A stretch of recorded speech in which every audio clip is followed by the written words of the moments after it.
Hello, dear friends. Jai Hind once again.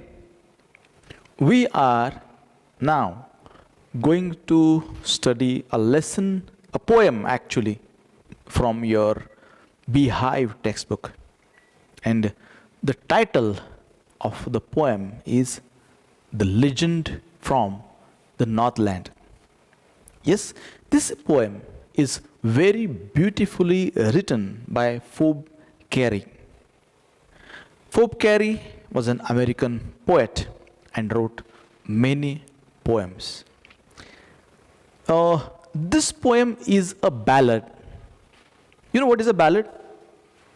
Ballad is a long narrative poem, a story that is narrated in the form of a poem is called as a ballad. And most of the time, the story arouses pathos. Means it is a story that deals with some pathetic incidents that arouses pathos, sympathy about some character there. Okay. This is a poem that can be sung. Poem वैसे तो गाने के लिए नहीं होती, लेकिन ये गाया जा सकता है, ऐसी एक पोएम होती है, उसे हम कहते हैं बैलेड. तो ये बैलेड है. Let's see what is the theme of this poem. अभी इस पोएम की थीम सीधे शब्दों में देखा जाए तो इसका मतलब होता है कि greed. It deals with greed, लालच. And it is said that greed is a grave sin. लालच पाप है. अगर आप ज्यादा लालच करते हैं तो आपको पनिशमेंट होती है, डिवाइन पनिशमेंट होती है. तो ऐसे कहते हैं लालच बुरी बला है. तो वही इसका थीम है. ओके. फिर आप कह सकते हैं कि greedy people do not deserve the blessing and the comforts of human life. जो लोग ग्रीडी होते हैं, they do not deserve the comfort of human life and the blessings of human life. Human life is a blessing, लेकिन आप अगर लालची है तो आप इंसान कहला नहीं सकते. फिर इंसान को मिलने वाले ब्लेसिंग्स आपको नहीं मिलेंगे. Okay. So we have to acquire the qualities like kindness, fellow feeling and empathy. ये हमने एक्सेप्ट करना चाहिए, ऐसा यहाँ पे बोला गया है. Okay. So look at the title, A legend of the Northland. A legend. Legend is a story that is not presented in a written form. It is a story that is handed down from one generation to other. ये orally बताई हुई stories होती हैं. They're called as legends. And this legend, this story mentioned in the legend that happened in Northland. Northland is a land in north polar area. तो north pole में ये जो होता है, नॉर्थ पोलर रीजन में ये पूरी कहानी हुई है, इसलिए legend of the north land ऐसे बोला गया. तो अप्रोप्रिएट टाइटल है. ये लीजेंड है, ये स्टोरी है. And this story has a moral lesson for us. तो ऐसे भी हर लीजेंड में कुछ ना कुछ तो मॉरलिटी होती है, मॉरल लेसन होता है. तो इसमें भी है. तो फोब कैरी क्या बताना चाहते हैं हमको, ये हम देखते हैं. This poem narrates the legend of an old lady who angered Saint Peter because of her greed. एक लेडी सेंट पीटर को गुस्सा दिलाती है. Who is the Saint Peter? He is one of the apostles of Jesus. तो उनको गुस्सा दिलाती है. तो क्या होता है उसके साथ, ये लीजेंड में बताया गया है. These stories, they don't have any scientific support. तो साइंटिफिकली करके इस पोएम का आनंद आप खराब मत कर देना. होता है ऐसा, यू नीड टू बिलीव. ऐसा लीजेंड्स में वगैरह बताया जाता है. ठीक है. Away away in the north land. दूर, पहले बोलते नॉर्थ लैंड, पोलर रीजन में, नॉर्थ पोल के पास. Where the hours of the day are few. अब इतना दूर है तो कंडीशन क्या रहेगी, दिन बहुत छोटे होते हैं. And the nights are so long in winter.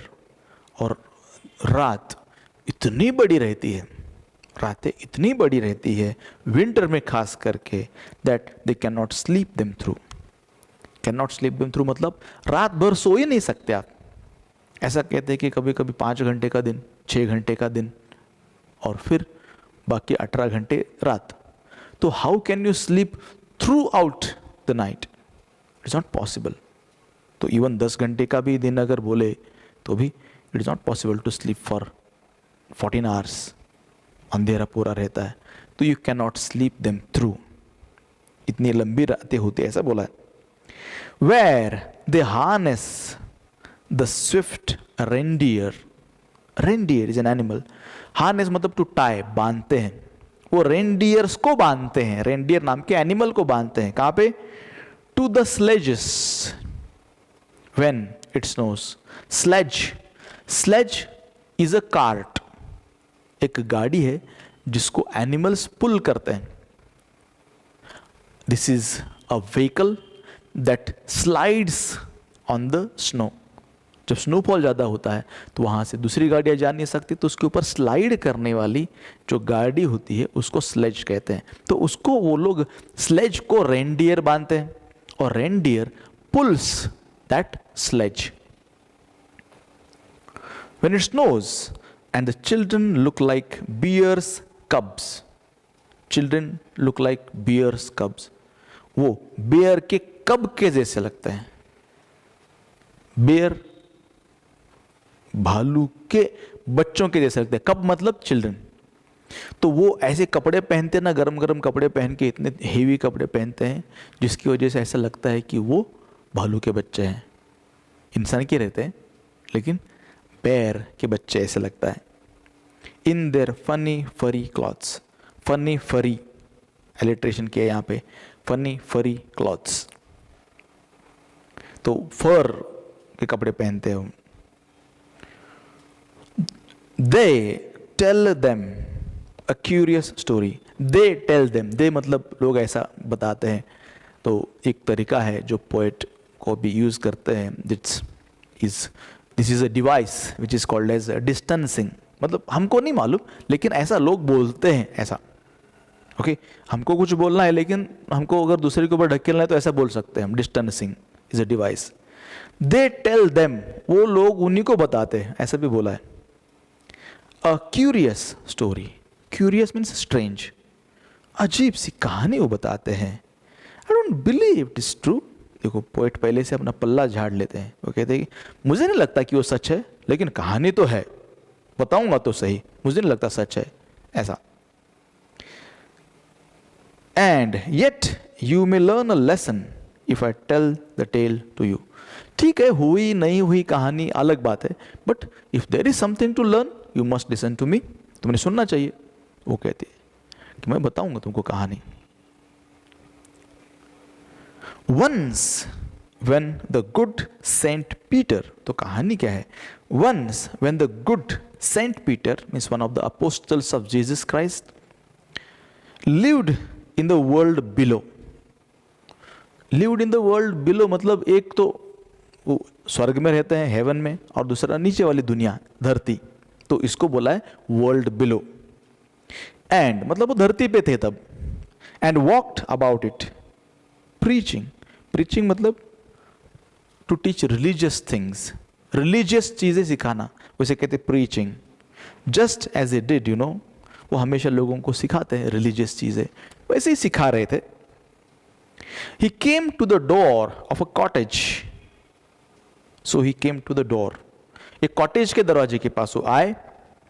In travelling round the earth, तो when he was traveling he came near a cottage, एक कॉटेज के पास आए। where a little woman was making cakes, वहां पे एक लेडी बैठी थी, वो लेडी केक बना रही थी। and baking them on the hearth, hearth means fireplace, चूल्हा बोलते हैं उसको, वैसा। and being faint with fasting, मतलब he didn't eat for a long time, कुछ खाया नहीं था उन्होंने, तो ही was very hungry.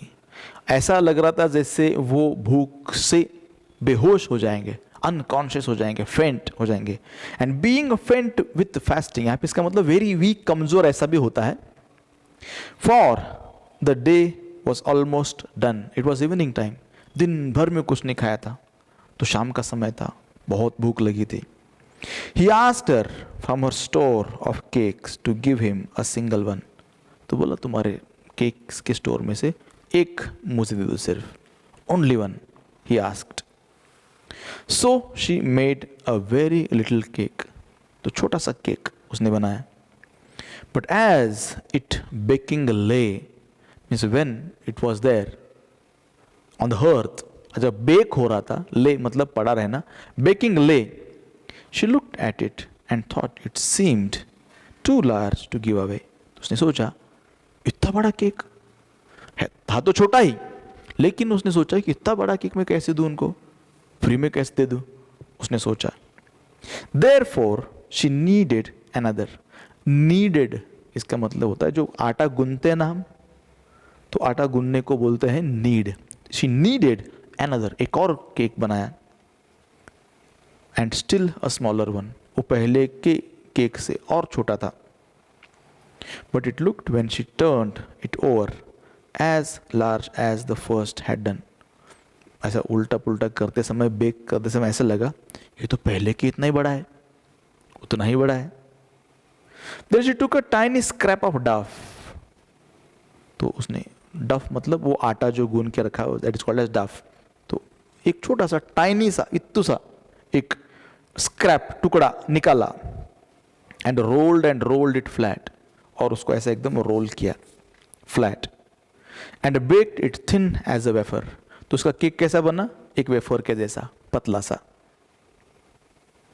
But she couldn't part with that. अब इतना सा केक एकदम छोटा सा वेफर के जैसा, वो भी देना पॉसिबल नहीं हुआ. She was such a greedy lady that she was not ready to even part with that small cake. इतना सा भी केक देना उसकी मर्जी नहीं थी. एंड उसको जान पे आ रहा था, कैसे दूं मैं ये केक, फुकट में कैसे दूं, वो सोचने लग गई थी. For she said, my cakes that seem too small when I eat of them myself. बहुत भारी बात बोलती है. वो कहती है when I eat them myself, my cakes look very small. बहुत छोटे लगते हैं मुझे. And yet too large to give away. लेकिन जब किसी को देने के बारे में सोचती हूँ ना, बहुत बड़े लगते हैं, कैसे दूँ ऐसा लगता है. So she put them on the shelf. और दिया ही नहीं बेचारे ने, उसकी देने की तैयारी ही नहीं हुई. सेंट पीटर खड़े हैं, भूख लगी उनको, और इतना सा केक भी उनको दे नहीं रहे. सिचुएशन बहुत सीरियस थी. The good saint Peter grew angry. अब ये देख के किसी को भी गुस्सा आता, उनको भी गुस्सा आ गया. For he was hungry and faint. He was very hungry and he was very weak. उनको भूख लगी थी.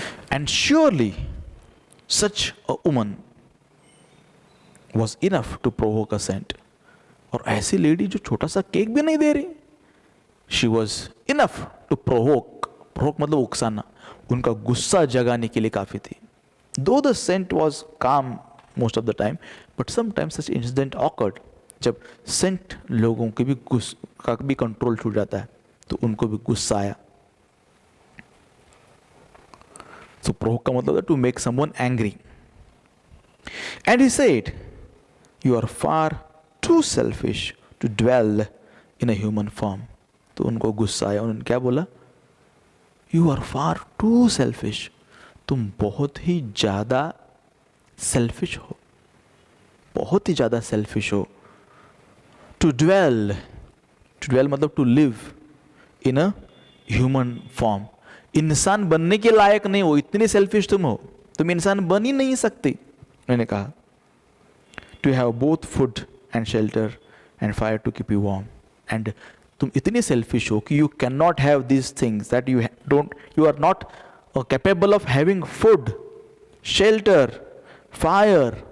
ये सब चीज़ें पाने के हकदार ही तुम नहीं हो, लायक ही नहीं हो, इतने सेल्फिश हो, मतलब ये सब चीज़ तुमको नहीं मिलेंगे अभी। He said now you shall build as the birds do. अब देखो क्या होगा, वो कहते कि तुम पंछियों के जैसे रहोगी। यू शैल बिल्ड, घर बांधोगी अपना, and shall get your scanty food. तुमको खाना भी कैसे मिलेगा? स्कैंटी मतलब बहुत कम मिलेगा। By boring and boring and boring all day in the hard dry wood. और तुम क्या करोगे? तुम्हारा खाना पाने के लिए you will bore and bore and bore, तुम गड्ढा करोगी, गड्ढा करोगी, गड्ढा करोगी। कहाँ पे? All day in hard dry wood. Dry wood के अंदर ही तुमको खाना मिलेगा, और तुम उसके अंदर गड्ढा कर करके खाना ढूंढोगी। ढूंढने के बाद ही तुमको खाना मिलेगा, आसानी से तो बिल्कुल नहीं मिलेगा। He said then up she went through the chimney. Suddenly she was converted into a bird. Then up she went, तो वो पंछी बन गई और उड़ गई। Through the chimney never speaking a word, and out of the top flew a woodpecker. And what bird she was turned into? She was turned into a woodpecker. इसको मराठी में सुतार पक्षी बोलते हैं। ओके, तो वो वुडपेकर में कन्वर्ट कर दी गई। For she was changed to a bird. तो वहां से गायब हो गई, she was turned into a bird, and chimney में से उड़ के वो बाहर निकल गया as in the form of woodpecker. She had a scarlet cap on her head. Scarlet cap था, and that was left the same. तो the lady when she was baking the cake she had a scarlet cap. तो scarlet cap जैसे कि वैसे रह गया, मतलब woodpecker के चेहरे सिर पे भी एक आपको देखते हैं scarlet cap मिलेगा, मतलब उसका जो what we say to it, उसका तुरा जो हम कहते हैं, एक वर्ड है उसके लिए, crest. That word, that crest जो होता है ना, वो crest scarlet कलर का होता है, and that was left the same. But all the rest of her clothes were burned black as a coal in the flame. और सारे कपड़े जल गए, ब्लैक हो गए, सिर्फ अकेली वो उतना क्रेस्ट उतना रह गया. And every country school boy has seen her in the wood. अब हर बच्चा देखता है in the wood. Country मतलब village school boy, where she lives in the trees till this very day. मतलब आज भी वो रहती है, boring and boring for food, and you can say she is there boring for food.